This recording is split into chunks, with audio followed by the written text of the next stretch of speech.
Okey, so cuba kita tengok contoh 10. Osman membeli 5 helai jersey pasukan Harimau dan jersey pasukan Kancil. Berapakah bilangan jersey yang mungkin dibelinya bagi setiap pasukan?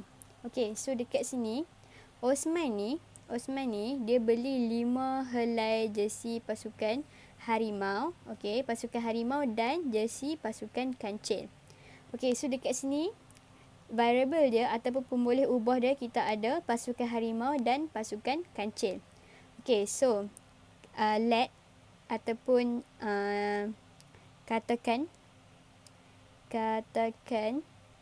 pasukan Harimau, kita namakan dia sebagai pasukan Harimau. Kita katakan dia sebagai X. Kita wakilkan dia sebagai X. Lepas tu pasukan Kancil, kita wakilkan dia sebagai Y. Okey, sebab kita wakilkan ini sebab kita nak mudahkan kerja kita. Takkan kita nak guna pasukan-pasukan kan? So, bila kita namakan dia sebagai alfabet ataupun X, Y, kamu nak guna MN, KL, PQ, boleh juga. HK, okey, boleh, tak ada masalah apa.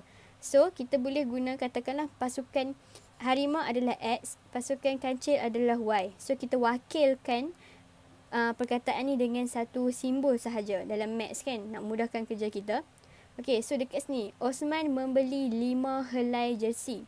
So makna kata Harimau dan Kancil ni adalah bila ditambah keduanya kita akan mendapat 5 helai. Okey, so berdasarkan sebelum kalau kita tak tahu kan, so kamu boleh katakan sebagai dia beli 1 harimau tambah 4 dapat 5 kan. So 2 tambah 3 dapat 5. So kita tak tahu yang ni. Okey, so kita nak wakilkan ni dalam satu pengiraan yang ringkas lah. Okey, so macam mana kita nak buat? Okey, so bila 5 ni kita akan dapat X tambah Y sama dengan 5. Kenapa X tambah Y sama dengan 5? Sebab dia kata Osman membeli 5 helai jersey pasukan Harimau dan jersey pasukan Kancil. Makna kata pasukan Harimau tambah pasukan Kancil akan dapat 5. Makna kata jumlah Harimau dan pasukan Kancil adalah 5 helai. Okey, so ini adalah persamaan kita. Ini adalah persamaan dua pemboleh ubah. Persamaan linear. Dua pemboleh ubah. Okey, sekejap cikgu tambah kat sini sikit. Persamaan linear. Kenapa persamaan linear? Sebab dekat sini semua kuasa 1. Bukan X kuasa 2, bukan Y kuasa 2. Ni X kuasa 1, Y kuasa 1. Okey, so kita dapat X tambah Y sama dengan 5. Okey, so apa dia punya penyelesaian dia? Penyelesaian yang mungkin. Penyelesaian yang mungkin. Okey. Yang mungkin, penyelesaian yang mungkinnya adalah, okey, so kita akan senaraikan. Okay, cikgu buat bentuk table lah untuk nak mudahkan kerja kamu supaya kamu senang. X dan Y. Okey, so dekat sini cikgu nak ajar kamu guna kalkulator. Tapi sebelum kita guna kalkulator, kita kena olah sedikit persamaan ini. Sebab persamaan ini kita ada 2 pemboleh ubah. Jadinya kita kena jadikan dia salah satu subjek untuk memudahkan kerja kamu. Okey, so cikgu tengok dekat sini, kita ada X tambah Y sama dengan 5. Okey, X tambah Y sama dengan 5. Jadi, cikgu nak Y sebagai subjek. Bila Y sama subjek, kita akan letak dia di depan. Okey, bila kita nak jadikan satu huruf tu sebagai subjek, okey, sebagai subjek, maka kita akan ambil huruf tu duduk di depan dia. Okey, so dekat sini cikgu nak jadikan Y sebagai subjek. So, cikgu kekalkan Y. Okey, so kat sini ada X kan. So dekat sini tambahlah sebab dia nombor yang positif. Bila tambah, kita akan jadikan dia sebagai tolak sebab dia dibawa ke kanan. Okey, so kita akan dapat 5 tolak dengan X. Okey, so ini adalah persamaan yang kita dah ubah dia Y sebagai subjek.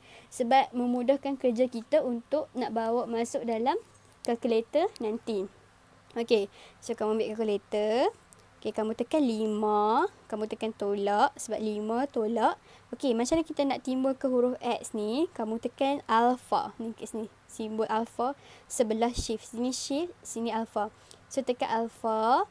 Okey, so dekat mana nilai X? Ni, dekat bracket ni. So, tekan yang ni. Okey, so dia akan naik 5 tolak X. Okey, nampak 5 tolak X. Okey. So, katakanlah sebab dia nak jersey yang mungkin kan, bilangan yang mungkin kan. Okey, so kita ambil X sama dengan 1. Okey, X sama dengan 1, Y berapa? Okey, so kamu tekan calculate ni, C-A-L-C, tekan ni. So, dia nak akan naik ni. So, kalau kamu tak pernah buat lagi, mungkin dia akan naik kosong lah. So, tadi yang kita punya buat bincang tadi kan. So, kamu tekan nilai 1. Lepas tu, kamu tekan nilai equal.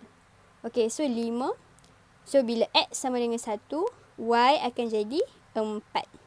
Okey. So, lepas tu, kamu yang penyelesaian yang mungkin pula bila X sama dengan 2. So, katakanlah Osman ni membeli pasukan harimau 2. So, bila Y dia berapa? Okey, so kamu tekan CALC ni, calculate. So, kamu gantikan dia nilai dengan 2. So, kamu tekan equal. So, kamu akan dapat nilai Y sama dengan 3. Okey. Lepas tu, kita buat calculate lagi sebab dia nak penyelesaian yang mungkin. So, yang ketiga, bila X sama dengan 3, kamu tekan equal. Okey, so bila X sama dengan 3, Y akan dapat 2. Okey, lepas tu, kita buat calculate untuk gantikan nilai seterusnya, iaitu 4. Tekan equal. So, tekan bila X sama dengan 4, Y sama dengan 1. Okey, so dekat sini, kamu tak boleh kata X sama dengan 0 ataupun Y sama dengan 0. Sebab dia kata memang Osman tu membeli pasukan harimau, pasukan jersey. Pasukan harimau, pasukan kancil. Mana kata kena ada dua-dua wakil. Dia tak boleh, dia tak beli 0. Kalau kamu letak sini 0, so makna kata dia tak belilah pasukan harimau kan. Dia beli pasukan kancil saja. So tak boleh lah yang tu.